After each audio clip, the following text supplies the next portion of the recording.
And in the most recent hearing, sir, when he was asked about Osama bin Laden, and the remarks he made about Osama bin Laden was that, first, yes, he equated terrorists to murderers like Charles Manson, said they would have the same right because he never called them terrorists. He refused to call them terrorists. He called them murderers and said they would have the same rights as a Charles Manson.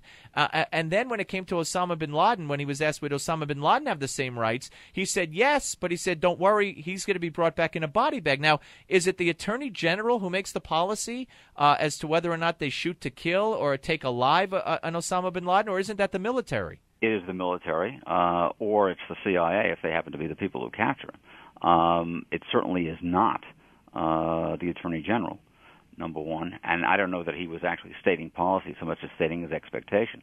But if he was stating an expectation or a hope, I would have the opposite expectation or hope. I would hope they captured him and get whatever information and intelligence we can get about the other folks who are out there.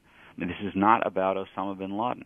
The president said the other day, he finally acknowledged we're at war, but then he said, well, we're at war with Al-Qaeda. Made it sound like a motorcycle gang with Al-Qaeda written on the back. We're at war with a movement that wants to impose Sharia law all over the world, and that offers anybody who doesn't believe in that three choices. That is, infidels get three choices. One of them is to convert, the other is to live in a second-class status and have no rights, and the third is to die.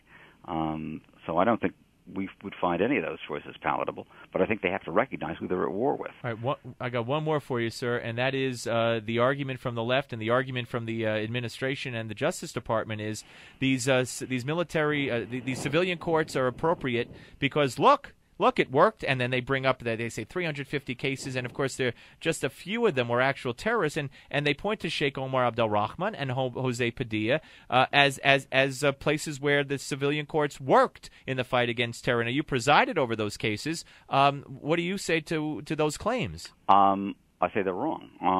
The conviction of Sheikh Omar Abdel Rahman and his co-defendants was not without substantial cost. Forget the cost in dollars of protecting the jury, protecting the judge, protecting the courthouse, and so on. We gave up intelligence information that we knew about who Osama bin Laden was, information that found its way to him in Khartoum. This is back in 1995, within weeks after it was served. So far as the Padilla case, he unfortunately could never be tried on the most serious charges that should have been brought against him because the kind of evidence that we had was not admissible at a civilian trial, although it might very well have been admissible at a military commission trial. So those are not success stories.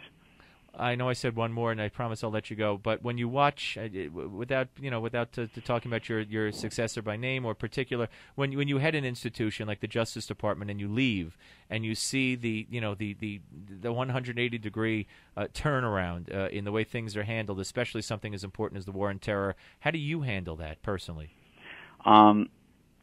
Some of it is painful to watch. I console myself with the fact that when I went to the Justice Department, I found thousands and thousands of very dedicated people, and I can only hope and believe that the ones in the line positions are still there. The ones at the top obviously have been turned over, but hopefully there will come a point where that will change, and the people in the line positions will be allowed to do their jobs. All right, folks, if you want more of the thoughts and the feelings of the former Attorney General of the United States, Michael Mukasey, please go out and get How Obama Mishandled the War on Terror.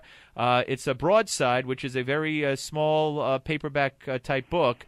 In my view, somebody should be giving you the big bucks to write a huge book. But in the meantime, this will suffice. So I thank you, sir, and I look forward to speaking to you again. Thanks very much. All right. Former Attorney General Michael Mukasey, ladies and gentlemen.